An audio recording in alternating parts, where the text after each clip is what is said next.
Chapter 5. The Kennedy Assassination. Where were you when you heard that President Kennedy had been shot?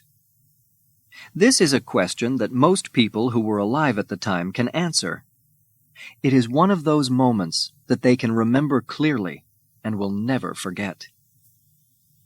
On the morning of November 22, 1963, the President of the United States of America, John F. Kennedy, arrived in Dallas, Texas, with his wife, Jacqueline, on an official visit. It was a beautiful sunny day.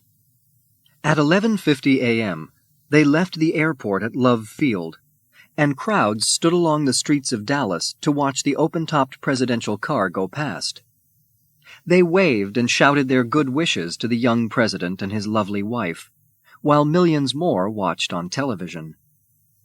In the same car were John Connally, governor of Texas, his wife Nellie, and 2 Secret Servicemen. "You can't say Dallas doesn't love you," Mrs. Connally told the Kennedys as they listened to the shouts and saw the smiling faces.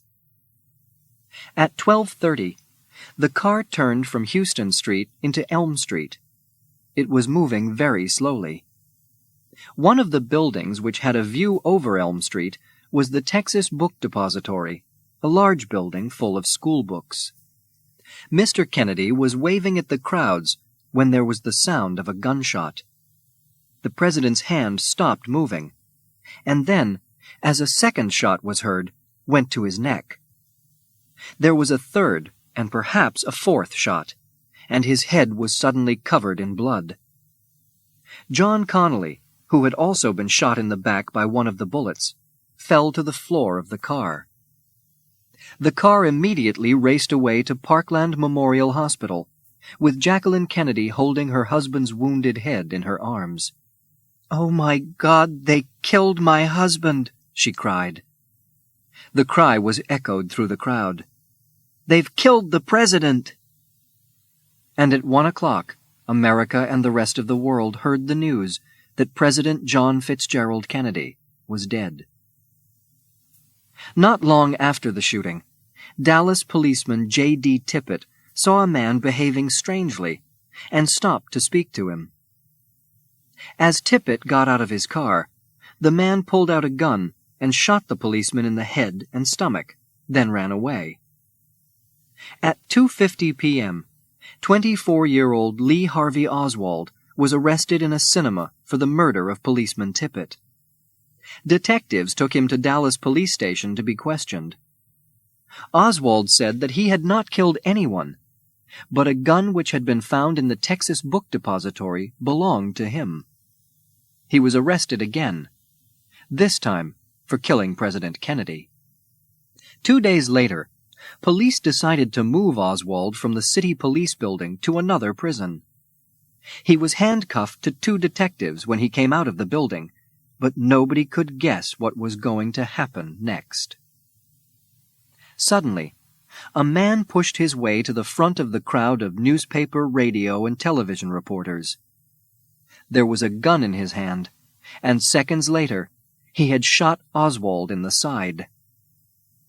"He's been shot! Lee Oswald has been shot!" a TV newsman told the millions of people who were watching on television. The man with the gun was Jack Ruby, a nightclub owner and a friend of local criminals. Later, he would say that he shot Oswald because he wanted to save Jacqueline Kennedy from the problems and worry of a long and painful trial. After his own trial, he was sent to prison for life and died there in 1967. Oswald died only a few hours after Jack Ruby shot him. On November 25th, John Fitzgerald Kennedy was buried in Arlington National Cemetery in Washington. Jacqueline Kennedy stood with her 2 young children, Caroline and John, beside her, and with her husband's brothers, Robert and Edward Kennedy. America's new president, Lyndon B. Johnson, watched with the heads of other governments from all over the world. Millions more watched on television. At the beginning, almost all Americans accepted that Lee Harvey Oswald was the single assassin. But very soon, questions were asked about the way things were supposed to have happened on that terrible day. The most important one was, how many shots were there? At first, it was thought that 3 shots came from the 6th floor of the Texas Book Depository, where Oswald's gun was found. But some people doubted this. How could Oswald shoot 3 times in less than the 5.5 seconds it took the president's car to pass, they asked. It took more than 2 seconds to put a bullet into that kind of gun.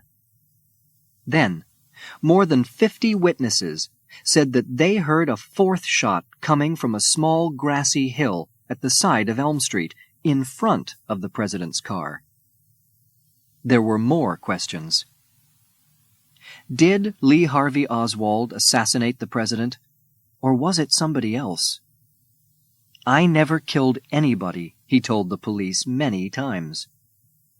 Was he working for someone else? The government of Cuba, perhaps, who did not like Kennedy. Or the Russians. Oswald had once left America to live in Russia for a short time, before coming back with his wife to Texas. Did the Mafia, the international organization of criminals, kill Kennedy? They certainly wanted him dead, because he was making life difficult for them. And so the questions go on, even today.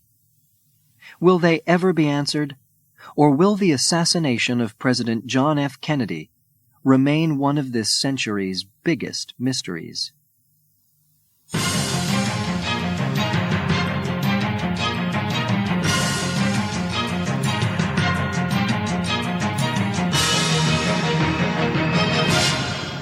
Chapter 6. Patty and the Terrorist Trap. In 1974, 19-year-old Patty Hearst was a student at Berkeley University in California, USA. She was also the daughter of Randolph Hearst, the rich owner of several newspapers. Patty was living in an apartment in Bienvenue Street, Berkeley, at that time, with her boyfriend, Stephen Weed. He was a teacher at the university. On the evening of February 4th, 2 men broke into the apartment, knocked Stephen on the head, and pulled Patty out of the apartment building to a car which was waiting outside. For the next 3 days, her parents waited by the phone for some word from the kidnappers. Then, a local radio station received the first message from a group calling themselves the Symbionese Liberation Army, SLA, a small but dangerous group of terrorists. The message was from their leader, a man calling himself Cinque, who was later discovered to be a criminal who had escaped from prison. His real name was Donald DeFries. DeFries said that Patty Hearst was now a prisoner of the SLA. Other people in the group were 27-year-old Nancy Ling Perry, William Wolfe, 24-year-old Camilla Hall, William and Emily Harris, Patricia Soltisic, and Angela Atwood. A cassette with Patty's voice on it was sent to the radio station. She told her parents that she was all right and that the kidnappers were not hurting her. The next message was an order from the terrorist group to Randolph Hearst. They told him that he must give $70 worth of food to everyone in California who was on welfare.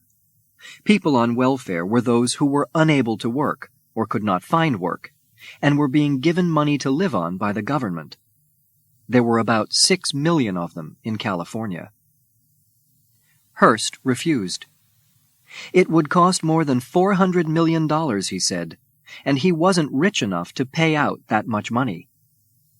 But he did give $2 million to start an organization called People in Need, which gave food to the poor people in California. It was not enough for the kidnappers, and Patty remained a prisoner. Or did she? On April 3rd, another cassette with Patty's voice on it arrived. This time, she told her parents that she had joined the SLA and was not a prisoner anymore. She said that her name was now Tanya, that she was fighting for the freedom of all black people, and that she would never again live with her parents or people like them. She was now one of the gang of terrorists. But did she join them because it was the only way she could be sure they would not kill her? This was what her parents believed. Or was she sincere about wanting to help the gang? It was a question that would be asked many times in the future. The answer seemed to come on April 15th, when she and others from the gang robbed the Hibernia Bank in San Francisco. Cameras inside the bank took pictures of Patty holding a gun and telling customers to get down on the floor or they would be shot. Then, a few weeks later, two of the gang, William and Emily Harris, were caught stealing from a sports shop in Los Angeles. They managed to get away only when Patty, who had been waiting in a van across the street, used a gun to help them. Nobody was hurt, but all three of the gang escaped in the van. The police and many other people were now sure that Patty Hearst was a common criminal. Later, police heard from someone close to the gang that the terrorists were living at 1466 East 54th Street in Los Angeles. Immediately, more than 300 policemen with guns were sent to surround the building, and the gang were told to come out with their hands up. Tear gas was used to try and get them out, but the terrorists replied by shooting at the police. There was a 40-minute gun battle with over 6,000 shots. Then, Nancy Ling Perry tried to run from the house, but was shot dead by police. Next, the house caught fire, and Camilla Hall tried to get out, but was shot. Patricia Soltysik, Angela Atwood, and William Wolfe were burned to death in the fire. But Donald DeFreeze appeared to have shot himself in the head before the fire could kill him. The bodies of Patty Hearst and William and Emily Harris were not found in what was left of the building on East 54th Street. They, it seemed, had not been in the house at the time. It was more than a year later, in September 1975, in an apartment in San Francisco, that Patty Hearst was finally caught. Emily and William Harris were also arrested. During that year, the three of them had robbed 2 banks, and Emily Harris had killed a customer in one of them. Patty Hearst was sent for trial in February 1976, where she told the jury that everything she had done was to avoid being killed by the SLA. She said that she had been locked in a cupboard for several weeks until she agreed to do what they asked. By then, she said, she was so ill she was ready to believe and say anything that they told her to say. But the jury, 7 of whom were women, found her guilty of bank robbery, and Patty Hearst was sent to prison for 7 years. Her parents worked hard to get her free, and slowly the public came to believe that Patty Hearst was not completely to blame for everything she had done. And on February 1st, 1979, she walked out of prison, a free woman.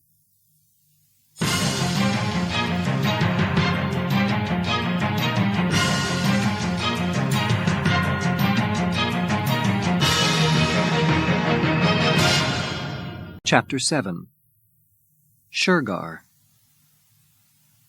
People have been asking questions about Shergar, the racehorse which became famous after winning the 1981 Derby, ever since he was kidnapped in 1983. What happened to him? Why was he taken? Who were the kidnappers? People have offered several possible answers to these questions, but the kidnapping still remains very much a mystery.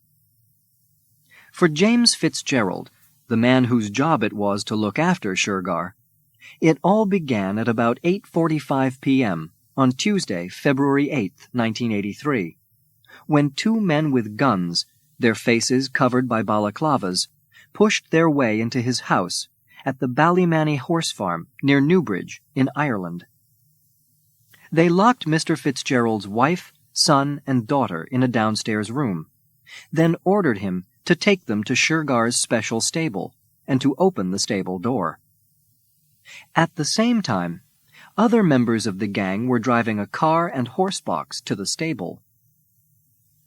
After opening the stable door, Fitzgerald was ordered to lead the 10-million-pound racehorse into the horsebox.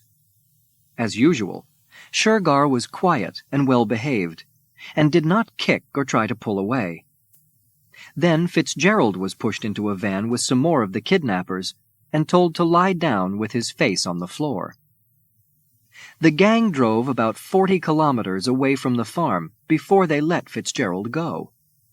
They told him not to contact the police and said that they would telephone him the next day. "We want 2 million pounds for the horse," they said.